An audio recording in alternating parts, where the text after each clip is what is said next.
Un petit air de Rio, et pourtant nous sommes au carnaval de Montevideo en Uruguay.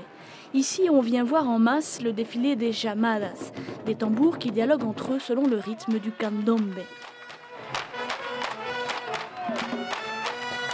Ce rythme appartenait aux esclaves africains amenés de force dans le pays au XVIIIe siècle, du Congo, de l'Angola ou du Mozambique.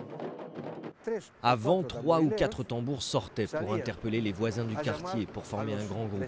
Ils jouaient alors devant une maison, à un coin de rue, puis ils partaient parcourir les rues de Montevideo. Le candombe a été déclaré en septembre patrimoine de l'humanité par l'UNESCO, une reconnaissance pour la communauté noire qui représente moins de 5% de la population. Ça me fait remonter à une époque que je n'ai pas vécue. J'imagine des choses. Je remonte au temps des blanchisseuses, de la récolte, du jour où ils attendaient leur jour de repos pour pouvoir honorer leurs ancêtres avec les tambours.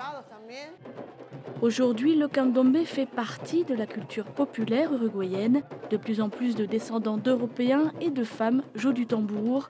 La melasa, par exemple, est un ensemble féminin créé à l'occasion de la Journée internationale de la femme.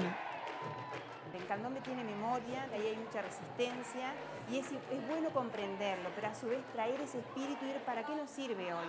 O sea, no es la misma lucha, no es la misma resistencia, pero es una nueva lucha.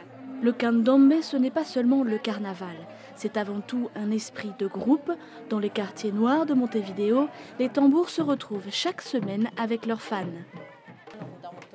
On se réunit tous les dimanches et on fait la fête. On se retrouve, on boit du coca, de la bière, on mange des biscuits, on discute, on s'embrasse, on rigole. Le candombe, c'est comme une grande famille. Et il n'y a pas d'âge pour participer à la fête.